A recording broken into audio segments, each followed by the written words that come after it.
স্বাগত দীপ্ত সংবাদে, সাথে আছি আমি তানভীর খন্দকার। বকেয়া বেতনের দাবিতে আজ ষষ্ঠ দিনের মতো নবীনগর চন্দ্রা মহাসড়ক অবরোধ করে বিক্ষোভ করছে বেক্সিমকো ইন্ডাস্ট্রিয়াল পার্কের পোশাক শ্রমিকরা।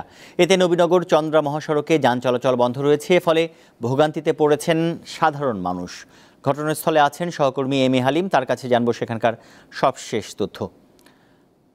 হালিম, জানাবেন অবরোধের ফলে যানজট আসলে কতটা দীর্ঘ হয়েছে, সমস্যার সমাধানে এখন পর্যন্ত আসলে কি ধরনের উদ্যোগ নেওয়া হয়েছে, আইন শৃঙ্খলা বাহিনী সেখানে আছেন কিনা?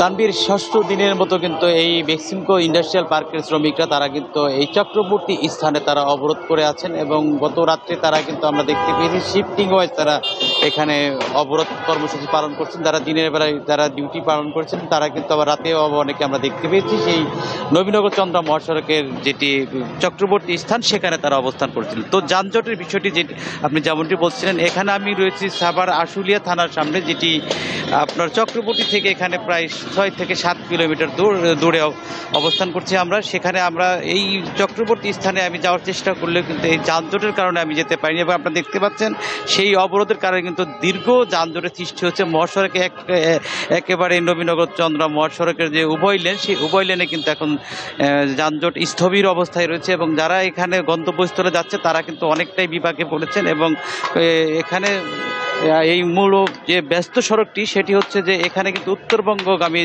লোকজন তারাই মূলত এই সড়কটিতে ব্যবহার করেন এবং অনেকেই কিন্তু এই সড়কে যানজটের কারণে বিকল্প সড়ক হিসেবে নবীনগর থেকে যেটি ধামরাই হয়ে অনেকে উত্তরবঙ্গের দিকে যাচ্ছে এবং অনেকেই শাখা সড়ক দিয়ে আবদুল্লাপুর হয়ে অনেকেই তাদের গন্তব্যস্থলে যাচ্ছেন। তো এই ষষ্ঠ দিনে কিন্তু আমরা দেখতে পাচ্ছি যে এখন পর্যন্ত বেক্সিমকো ইন্ডাস্ট্রিয়াল পার্কের থেকে কিন্তু এখনও কর্তৃপক্ষ বেতন বকেয়া সেই বিষয়টি এখনও কোনো উদ্যোগ নেওয়া হয়নি এবং সেই সাথে শ্রমিকদের যে দাবি বিগত 4 বছর তাদের ছুটি সহ অন্যান্য যে প্রভিডেন্ট ফান্ড এবং সেই সব বেতনগুলো বকেয়া রয়েছে। শ্রমিকরা কিন্তু আজ সকালবেলা থেকে আমরা দেখতে পেয়েছি একেবারেই বিক্ষুব্ধ অবস্থায় রয়েছে এবং গতকালকে যে আমরা সংবাদ শ্রমিকরা সেখানে সংবাদ সংগ্রহ করে গেল, অনেকেই সহযোগিতা করলে কিন্তু আজকে সকাল থেকে কিন্তু সেই স্থানে অনেকেই কিন্তু আমাদের সহযোগিতা করছেন। আসলে শ্রমিকদের এখন মূলত যে বকেয়া বেতনের যে দাবি, সেই দাবিটি বিষয়ে তারা যেমনটি বলছেন যে সরকার বা অন্যান্য পক্ষ থেকে একটি অতি দ্রুত পদক্ষেপ নেওয়ার জন্য তারা আবেদন করেছেন। সব মিলে এখনও নবীনগর চন্দ্রা মহাসড়ক কিন্তু যানজটের একটি নগরী হয়ে গেছে এবং এখানে মানুষ কিন্তু দুর্ভোগেই পড়েছে। তানভীর। সহকর্মী এম এ হালিম সাভার থেকে যুক্ত হয়েছিলেন আমাদের সাথে, জানাচ্ছিলেন সেখানকার যানজট পরিস্থিতির খবর। চলে যাচ্ছে অন্যান্য সংবাদে। জাতীয় আন্তর্জাতিক পরিসরে আওয়ামী লীগকে পুনর্বাসনের চেষ্টা চলছে, তার জন্য ষড়যন্ত্র থেমে নেই বলে মন্তব্য করেছেন যুব ও ক্রীড়া উপদেষ্টা আসিফ মাহমুদ সজীব ভূঁইয়া। সোমবার রাতে জাহাঙ্গীরনগর বিশ্ববিদ্যালয়ে বৈষম্য বিরোধী ছাত্র আন্দোলনের আয়োজনে নবীন চোখে গণ অভ্যুত্থান ও আগামীর বাংলাদেশ শীর্ষক আলোচনা সভায় তিনি এসব কথা বলেন। আমরা ডেমোক্রেসির কথা বলে পৃথিবীর বিভিন্ন দেশের দূতাবাসগুলো চাপ দেওয়ার চেষ্টা করছে যে আওয়ামী লীগকে নিষিদ্ধ করা যাবে না বা কিংবা নির্বাচন থেকে তাদেরকে দূরে রাখা যাবে না। অথচ 1945 সালে ফ্যাসিস্ট নাৎসি পার্টিকে নিষিদ্ধ ঘোষণা করেছিলেন এবং নাৎসি পার্টি এখনও নিষিদ্ধ অবস্থায় আছে। তো সেখান থেকেই বোঝা উচিত যে বাংলাদেশে আওয়ামী লীগের পরিণতি কী হওয়া উচিত। আগামী জাতীয় নির্বাচন অবাধ, সুষ্ঠু ও স্বচ্ছ দেখতে চাই কমনওয়েলথ, যেখানে জনগণের মতামত প্রতিফলিত হবে। সকালে রাজধানীর আগারগাঁওয়ে নির্বাচন ভবনে সংস্কার কমিশনের সঙ্গে বৈঠক শেষে কমনওয়েলথের সহকারী সেক্রেটারি জেনারেল লুইস গ্যাব্রিয়েল ফ্রান্সেসি একথা জানান। বলেন, সংস্কার কমিশনের সদস্যরা অত্যন্ত দক্ষ, সেখানে সুপারিশ করার কিছু নেই, কমিশনের সদস্যরাই এটা করবেন। তবে সংস্কার কমিশন যদি কমনওয়েলথের কাছে সহায়তা চায় তবে তা দেয়া হবে। পরে কমিশন প্রধান বদিউল আলম মজুমদার জানান, তারা কোনো কিছু চাপিয়ে দিতে চায় না। সংস্কারের কমিশনের মতোই তারা একটি অবাধ, সুষ্ঠু ও গ্রহণযোগ্য নির্বাচন চায়।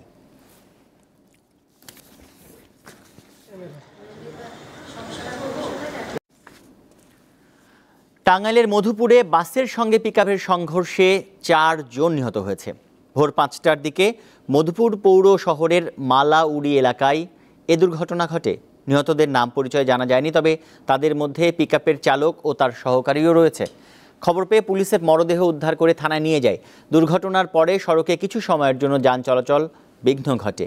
মধুপুর থানার ডিউটি অফিসার মোহাম্মদ মঞ্জুরুল হক বলেন, ফজর নামাজের পর মালাউড়ি এলাকায় বিনিময় পরিবহনের একটি বাসের সঙ্গে একটি পিকআপের সংঘর্ষ হয়। এতে পিকআপে থাকা 4 জন ঘটনাস্থলেই মারা যায়।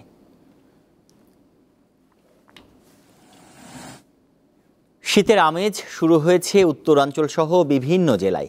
ভোর থেকে কুয়াশার চাদরে ঢাকা থাকলেও বেলা বাড়ার সঙ্গে সঙ্গে দেখা মিলেছে সূর্যের। পঞ্চগড়ে গত 10 দিন যাবৎ তাপমাত্রা 17 থেকে 18 ডিগ্রি সেলসিয়াসের মধ্যে থাকছে। মঙ্গলবার সকাল 9টায় সর্বনিম্ন তাপমাত্রা 15.6 ডিগ্রি সেলসিয়াস রেকর্ড করেছে তেঁতুলিয়া আবহাওয়া অফিস। পটুয়াখালীতে সর্বনিম্ন 16.1 ডিগ্রি সেলসিয়াস তাপমাত্রা রেকর্ড করা হয়। জেলার 8 উপজেলার হাসপাতালগুলোতে আশঙ্কাজনক হারে বাড়ছে ঠান্ডাজনিত রোগে আক্রান্তের সংখ্যা। এদের মধ্যে জ্বর, সর্দি, কাশি, টাইফয়েড ও নিউমোনিয়া আক্রান্ত শিশু এবং বয়স্ক রোগী বেশি। দিনাজপুরে সকাল 6টায় সর্বনিম্ন তাপমাত্রা রেকর্ড করা হয় 15.8 ডিগ্রি সেলসিয়াস।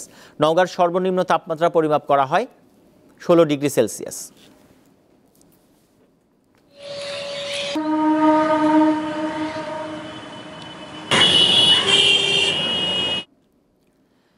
নয় বছর পূর্ণ করে 10ম বর্ষে পদার্পণ করল বেসরকারি স্যাটেলাইট টেলিভিশন চ্যানেল দীপ্ত টিভি। সোমবার আনন্দ আয়োজনে প্রতিষ্ঠাবার্ষিকী উদযাপন করা হয়। কর্তৃপক্ষ জানিয়েছে, দীপ্ত টিভিকে আন্তর্জাতিকভাবে প্রসারিত করার উদ্যোগ নেওয়া হয়েছে। 2015 সালের 18 নভেম্বর নতুনত্বের প্রত্যয় নিয়ে যাত্রা শুরু করে বেসরকারি টেলিভিশন দীপ্ত টিভি। অনিয়ারে আসার 9 বছরে বিনোদনমূলক নানা অনুষ্ঠান এবং বস্তুনিষ্ঠ সংবাদ প্রচার করে বিপুল দর্শকপ্রিয়তা অর্জন করেছে দীপ্ত টেলিভিশন। ঠিক আছে, তাহলে কাল দেখা হবে। ভালো থাকবেন। Dubbing series, mega serial, fiction, non fiction দিয়ে 9 বছরে দীপ্ত টিভি বদলে ফেলেছে বাংলাদেশের টিভি বিনোদনের দুনিয়াকে। সুলতান সুলেমান, বাহার, রহস্যময়ীর মতো বিদেশি সিরিজের সঙ্গে মান অভিমান, মাশরাফি জুনিয়র বা পালকির মতো ডেইলি সোপও দর্শকদের ভালোবাসা অর্জন করে।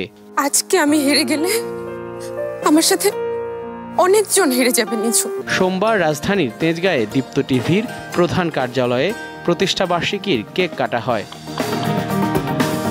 কর্মকর্তারা জানান, আগামীতে চ্যালেঞ্জ আর নতুন নতুন আইডিয়া নিয়ে দীপ্ত টিভিকে আন্তর্জাতিকভাবে আরও প্রসারিত করা হবে। আমাদের অনেক লয়াল ভিউয়ার আছে যারা আমাদের ফিকশন এবং নন ফিকশন কন্টেন্টস দেখছেন। আমি সবার কাছে অনেক ধন্যবাদ জানাই। দীপ্তর মতো বাংলাদেশে খুব কম চ্যানেলই আছে যাদের এরকম গ্লোবাল স্ট্যান্ডার্ডে প্রিপারেশন আছে এবং টিম আছে। আমরা গ্লোবাল স্ট্যান্ডার্ডে গ্লোবাল কন্টেন্টের সাথে ফাইট করব। কেক কাটার পর নাচ, গান ও জমকালো সাংস্কৃতিক অনুষ্ঠানের আয়োজন করা হয়। ঢাকা ছাড়াও দেশের বিভিন্ন জেলায় দীপ্ত টিভির প্রতিষ্ঠাবার্ষিকী উদযাপন করা হয়। জহুরুল মোহসান, দীপ্ত সংবাদ, ঢাকা। শেখ হাসিনা সরকারের পতনের পর ভারতের বিভিন্ন গণমাধ্যমের অভিযোগ, বাংলাদেশে সংখ্যালঘুদের উপর নির্যাতন হচ্ছে। বিষয়টি নিয়ে যুক্তরাষ্ট্রের পররাষ্ট্র দপ্তরের নিয়মিত ব্রিফিংয়ে প্রশ্ন করেছেন এক ভারতীয় সাংবাদিক। সোমবার ওয়াশিংটনের নিয়মিত প্রেস ব্রিফিংয়ে আওয়ামী লীগের সমাবেশে বাধা, বাংলাদেশের সংখ্যালঘুদের উপর নির্যাতন, সাংবাদিকদের গ্রেফতার ও প্রেস ডিটেনশন কার্ড বাতিলের বিষয়ে প্রশ্ন করা হয়। জবাবে যুক্তরাষ্ট্র পররাষ্ট্র দপ্তরের মুখপাত্র ম্যাথিউ মিলার বলেন, যুক্তরাষ্ট্র বিশ্বের সব দেশের কাছে যা চায় বাংলাদেশের সরকারের কাছে তেমনটিই আশা করে। যুক্তরাষ্ট্র শান্তিপূর্ণ প্রতিবাদের অধিকারকে সমর্থন করে এবং কোনোভাবেই শান্তিপূর্ণ বিক্ষোভে সহিংস দমন পীড়ন সমর্থন করে না।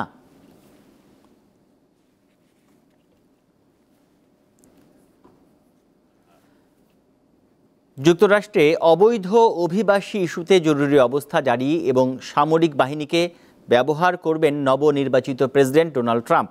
সোমবার ট্রুথ সোশ্যালে দেওয়া এক পোস্টে তিনি বিষয়টি নিশ্চিত করেন। এর আগে নির্বাচনী প্রচারেও এমনটি জানিয়েছিলেন রিপাবলিকান এই নেতা। মার্কিন সরকারের তথ্য অনুযায়ী যুক্তরাষ্ট্রে প্রায় 1,10,00,000 মানুষ অবৈধভাবে বসবাস করছেন। ট্রাম্পের পরিকল্পনা বাস্তবায়িত হলে তা অন্তত 2 কোটি পরিবারের ওপর সরাসরি প্রভাব ফেলতে পারে বলে আশঙ্কা করা হচ্ছে।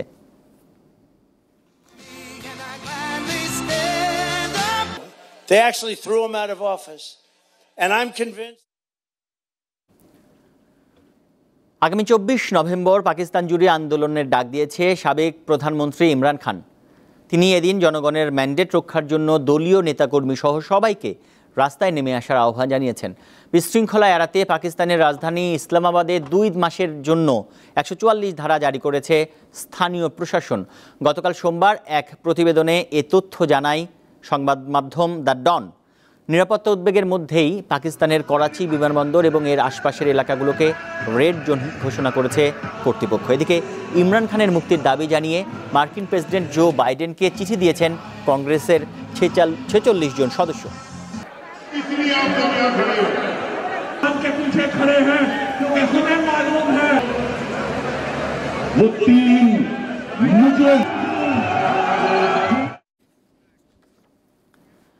ইসরায়েলের সঙ্গে যুক্তরাষ্ট্রের প্রস্তাবিত যুদ্ধবিরতি প্রস্তাব গ্রহণ করেছে লেবানন সরকার ও হিজবুল্লাহ। তবে এটি এখনও চূড়ান্ত হয়নি। প্রস্তাবটির সঙ্গে সংশ্লিষ্ট একজন শীর্ষ কর্মকর্তা সোমবার এ তথ্য জানিয়েছেন। যুদ্ধবিরতির এসব আলোচনার মধ্যেই বৈরুতে বিমান হামলা চালিয়েছে ইসরায়েল। এতে অন্তত 5 জন নিহত এবং 31 জন আহত হয়েছে। লেবাননের স্বাস্থ্য মন্ত্রণালয় জানিয়েছে মধ্য বৈরুতের নিকটবর্তী জুক্কাক এলাকায় হামলা চালিয়েছে ইসরায়েলি সামরিক বাহিনী। এদিকে গত 24 ঘন্টায় ফিলিস্তিনের গাজায় ইসরায়েলি হামলায় আরও 76 জন ফিলিস্তিনি নিহত হয়েছে। এতে করে উপত্যকাটিতে নিহতের সংখ্যা বেড়ে 43,900 ছাড়ালো।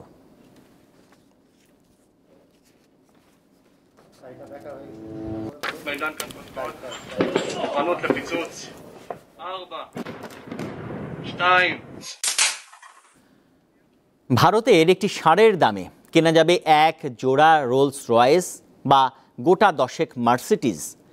ডেলি গার্ডিয়ানের প্রতিবেদন অনুসারে হরিয়ানার সিরসার অনমোল নামের ষাঁড়ের দাম 23 কোটি টাকা ধার্য করা হয়েছে, জানিয়ে হিড়িক পড়েছে এরই মধ্যে সামাজিক যোগাযোগ মাধ্যমে।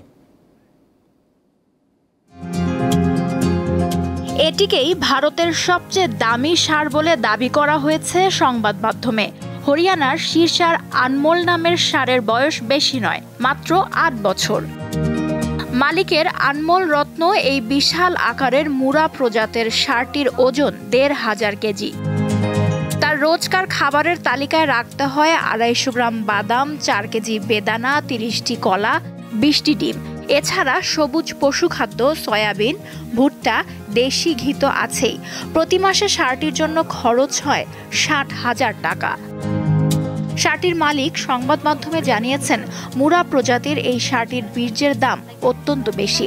অন্যান্য রাজ্যে এই প্রজাতির গরুর প্রজননের জন্য প্রতি মাসে 4 থেকে 5 লাখ টাকার বীর্য বিক্রি হয় এই ষাঁড়টির। বিভিন্ন আন্তর্জাতিক পুরস্কারের অধিকারী আনমোল পেয়েছে রাজস্থানের পুষ্করের মেলায় সেরা ষাঁড়ের খেতাব।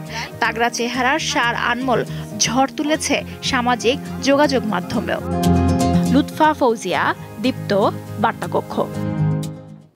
শেষ করব দীপ্ত সংবাদ। আমাদের পরের নিউজ আপডেট দুপুর 2টায় দেখার আমন্ত্রণ। এছাড়াও আরও তথ্য ও বিনোদনের খবর পেতে যুক্ত থাকুন দীপ্ত টিভির ডিজিটাল প্ল্যাটফর্মে। ধন্যবাদ।